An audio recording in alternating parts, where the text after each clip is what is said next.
Ya nisa'an nabi lastunna ka ahadin minan nisa'i in ittaqaitun. Sampai sini dulu, kotaki. Fokus. Ada ayat 32 ya. Ya nisa'an nabi. Masih ingat ibu waktu kita belajar tentang nisa? Apa artinya nisa? Oh, kan lupa kan? Gitu tuh. Kalau sudah lupa tuh suka nggak ingat masalahnya tuh. Nisa itu bukan perempuan. Bukan wanita, nggak usah maksa. Nisa itu perempuan.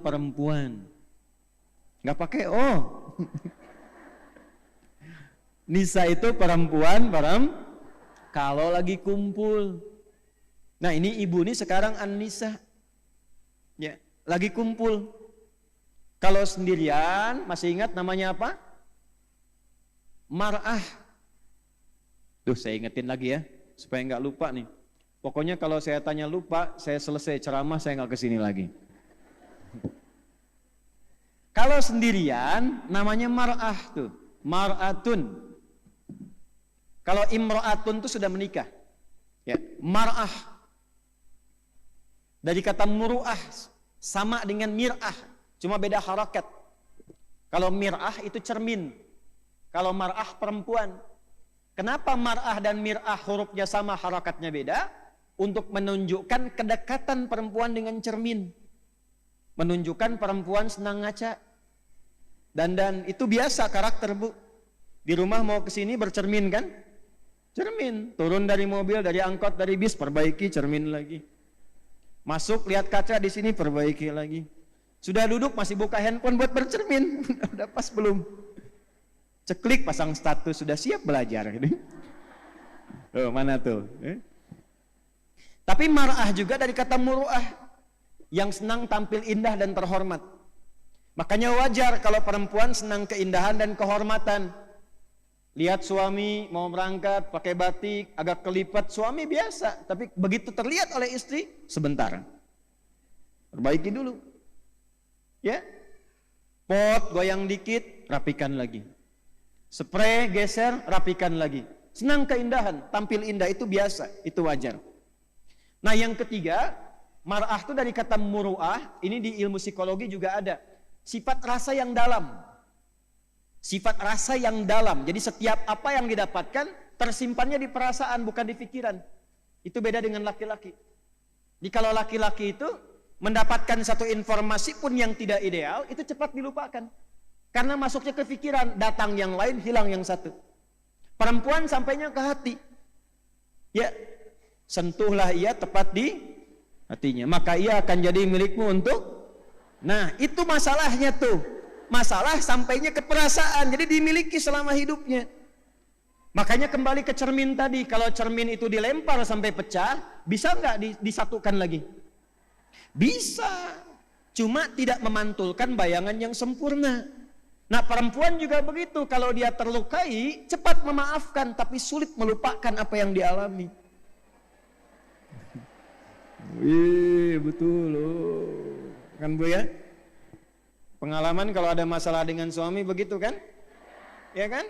Masalahnya tahun 2023 diungkit kembali yang tahun 1983.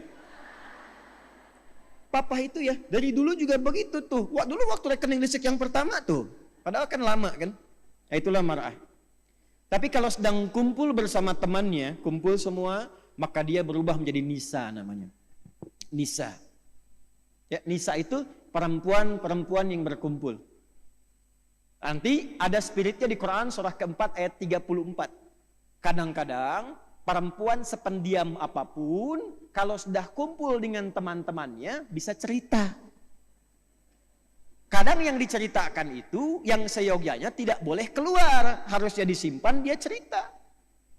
Memang diam di rumahnya, begitu kumpul, judulnya pengajian. Berangkatnya dari Lampung 4 bis. Nyampe ke masjid, ketemu temannya yang tinggal di Bandung di Ranca Ekek. Kebetulan kenalan. Jeng, damang. Ya alhamdulillah. Ya, tabe pun. Ampun. Gimana kabarnya? Sehat. Keluarga, anak-anak, alhamdulillah sehat-sehat. Suami gimana? Di situ masalahnya. Cerita. Nah ini, ayat ini, Bu, kalau kita bacanya begitu, jadi ada ilustrasinya. Ini istri-istri Nabi lagi kumpul. Lagi ngumpul nih, makanya disebut ya nisa an-nabi. Bukan 1-2, itu maksud saya yang ingin saya sampaikan. Lagi ngumpul-ngumpul, ngobrol-ngobrol. Jangan sampai membicarakan Nabi. Jangan sampai berbicara seperti perempuan pada umumnya. Jangan sampai curhatnya tidak menentu. Maka langsung turun ayat mengatakan, ya nisa an-nabi. Hei istri-istri Nabi yang sedang kumpul-kumpul. Lastunna ka ahadim minan nisa. Kalian itu tidak sama dengan perempuan pada umumnya. Beda. Kalian istimewa. Karena melekat dengan Nabi akan mewarisi percikan-percikan kemuliaan dari Nabi. Dan menariknya, inilah nanti yang akan jadi contoh teladan untuk semua perempuan yang hidup di bumi. Makanya istri-istri Nabi ini sejak menikah dengan Nabi itu dipersiapkan oleh Allah untuk menjadi teladan bagi semua perempuan di muka bumi. Inilah dalil yang menunjukkan apa yang pernah saya sampaikan, kenapa Nabi diizinkan menikah lebih daripada 4 istri, karena seluruh istri Nabi mewakili semua karakter perempuan di bumi. Nanti setelah kita bahas, ibu akan temukan ada yang mirip Sayyidah Khadijah, tapi agak nyaris gak ketemu. Susah. Dapat salam dari Allah, dari malaikat, dipuji oleh Nabi, diingat-ingat sampai dalam tidurnya, dipuji di hadapan semua istrinya, diabadikan kisahnya sampai dengan sekarang. Ada yang gesit, senang taklim seperti Sayyidah Aisyah, senang taklim. Saat yang bersamaan senang olahraga, perempuan senang berkuda, senang manah, senang taklim. Ada yang senang bikin kue seperti Saudah binti Zam'ah radhiyallahu taala anha. Dikit-dikit lihat majalah, ini ada kue, ada menu, masak. Ada kajian, abdi we nu masakna, tuh masak gitu. Ya, ada macam-macam, pokoknya senang masak. Ya, sampai bikin orderan dan sebagainya. Nanti kita lihat. Ada lagi yang bagaimana? Yang fashion, senang tampil baik, tampil indah. Ada.